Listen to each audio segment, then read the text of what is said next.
In the annals of history, nestled within the sun-drenched myths of ancient Greece, lies a chilling whisper, a tale not of heroic gods or epic battles, but of a dark fate reserved for a specific few. Imagine a world where the very color of your hair could mark you for an eternity of unholy thirst.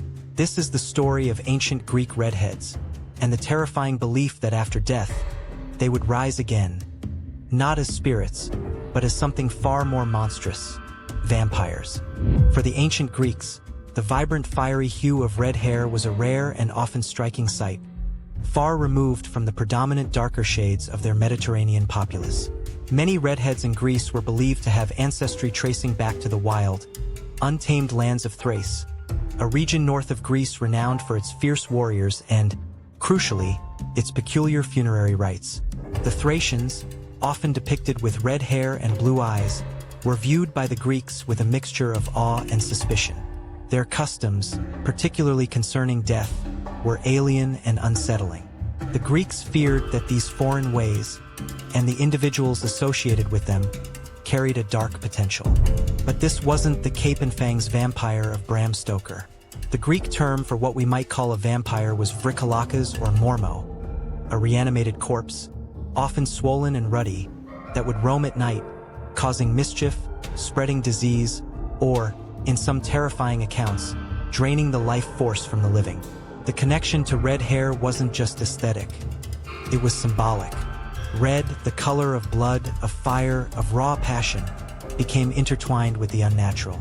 A redhead, it was theorized, might retain too much vital warmth, too much fire in their soul even after death, preventing their spirit from fully departing to the underworld, trapping them in a cursed purgatory between worlds.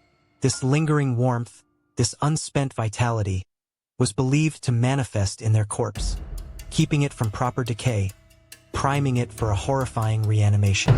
The fear was palpable, leading to various protective measures. Grave markers for suspected vrikalakas might be inscribed with curses, or heavy stones placed upon the body to prevent it from rising. There are even accounts of bodies being staked, dismembered, or cremated, radical measures in a culture that valued proper burial above all else.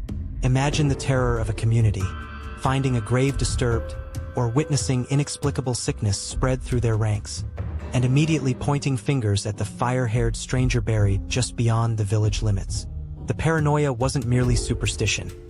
It was a desperate attempt to rationalize the inexplicable, to find a pattern in death and disease, and to exert some control over the terrifying unknown. This particular folklore wasn't an isolated oddity. Across various ancient cultures, unique physical traits or unusual circumstances surrounding death often led to superstitious beliefs about the deceased. A corpse that didn't decay normally, perhaps due to specific soil conditions, or one that appeared fresh due to early burial, could easily fuel such fears. The redness of decomposition, often mistaken for a ruddy complexion, would only reinforce the ancient Greek bias against red-haired individuals. What we now understand as natural processes of decay, or even medical conditions that caused peculiar symptoms, were then attributed to malevolent forces, forever binding the distinctive beauty of red hair to a chilling post-mortem curse. It speaks to a profound human need to categorize, to understand, and ultimately to fear what is different. Yet, beyond the macabre imagery, this ancient belief serves as a stark reminder of humanity's enduring fascination with mortality and the unknown.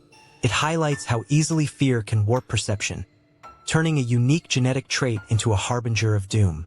The Greeks, known for their logic and philosophy, still grappled with the mysteries of life and death, and in their uncertainty, difference became a fertile ground for suspicion.